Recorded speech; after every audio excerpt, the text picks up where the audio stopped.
address is inside the bathroom. So if you wanted to take a step inside now, I can show you what it is.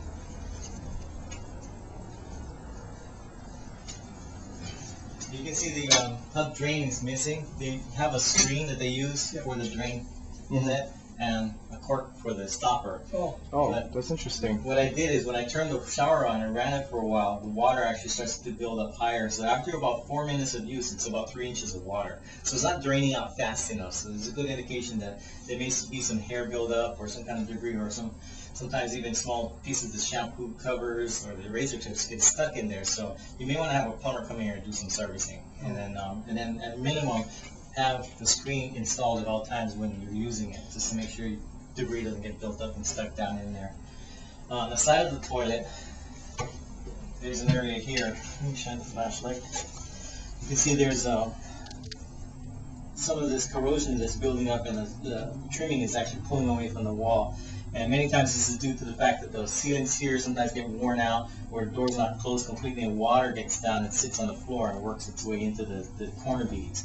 This corner bead is metal, so what's happening now, you're getting some corrosion that's building up, and that corrosion is expanding. That's what's pulling this away from the wall here now. So just maintaining the sealants. You can do some touch-up work down there, but it's not a real serious thing. It's not, but just for cosmetic reasons. Toilet area looks fine. The sink area looks fine. I didn't have any real concerns, but there is one area under the sink, and I put that on the report here on the bathroom priority level number 2, is the corrosions. There's some minor corrosions that's starting to build up on the drain connection points. If you can look way in the back there, here, you can see there's some rusting occurring right in the back section. Nothing's currently leaking, but eventually it possibly could. So you may want to do some maintenance and updates to the drain connections there. In the future, if they do decide to replace that, I would recommend using plastic because it's not corrosive, and the joints are all hand tightened, so you don't have to actually have the wrenches or tools. You can just reach in and do that. The receptacle plugs tested fine, but obviously this is built prior to the requirements of the ground fault circuit or GFI plugs for the safety, but it can be upgraded real easily for that. Otherwise, the fixtures, this enclosure is new. Yeah, the enclosure is good. Actually, even the plumbing fixtures here are newer, because in order to turn the shower to the diverter, you should turn on the shower here. You can make the temperature adjustments with this knob, and then pull down to divert to the shower head. So this is actually a newer type of fixture, so it has been upgraded to some degree. One comment, the ventilation actually is pulling pretty nicely up here, but you can see the lint build up on it. It just generally needs to be vacuumed and cleaned up. So the bed near the switch controls, so if you turn on the light, right now it's on, so you turn it off and on. So even though the lamp's not turned on, actually I guess I could.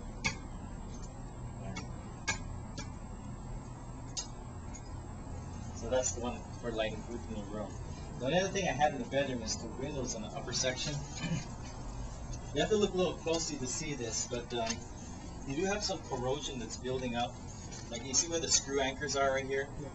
That's due to the fact that the screens are installed on the inside face, so the salt catches on that and works its way into the frame, and usually the bottom corners of each side of where the screen frames come together is where you get the corrosion. Because when you make a screw attachment to the frame, that actually weakens the metal, and that's the first area of attack where the corrosion starts. So just general maintenance and cleaning of the screens regularly will prevent that from happening. But then the sills themselves, you can see here how it's blistering. You have some blistering occurring, and that's the same thing. It's just because the salt that builds up on the screen sits onto the sill edge and absorbs into the wall. So general maintenance of just cleaning it regularly will prevent that from continuing on. Okay. This is pretty common in most of the units, most of these really? units all have that. Okay. The deck area is fine. I had no issues on the deck, other than the fact that it just has a lot of stuff in there. There's no lighting on the outside. There is a receptacle plug on the back wall, though. It does test and work fine through there. The screens that you just mentioned, it's locked in place, but the rails and the protection and safety is fine with there. I like the tiles. Yeah, the tiles are nice to put in there. Yeah. Inside this kitchen, the oven range is functioning and working fine. It's older, it has a lot of grease buildup on the superior, so it had a lot of smoke when I initially turned it on, but they're all heating fine. Same thing with the oven. The oven and broiler heating elements are working okay. It's just a little bit older unit. Electrical panel box is behind the microwave oven. I opened the panel, looks pretty clean. All the circuit sizes and wire gauges match nicely. No problems on that. And it is labeled for different locations where it's servicing to. The kitchen sink area didn't have any real issues to make notes of. The faucet and the drain systems all look good. The garbage disposal, the net's functioning and working fine. The blades are nice and clean and moving freely. The only other thing is the washer and dryer. I did run that through a cycle and check the refrigerator. This is an older unit refrigerator, but still cooling nicely.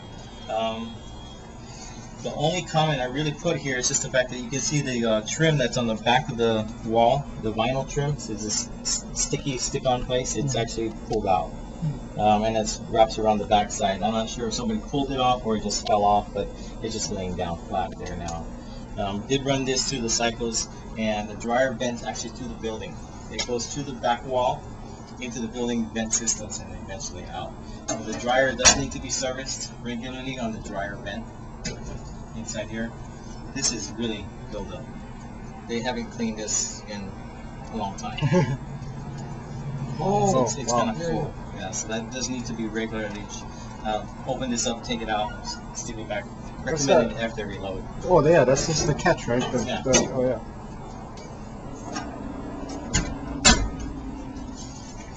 So,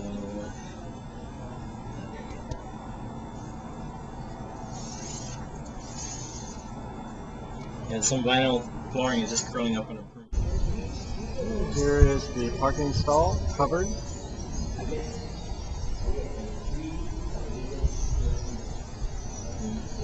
On the third floor.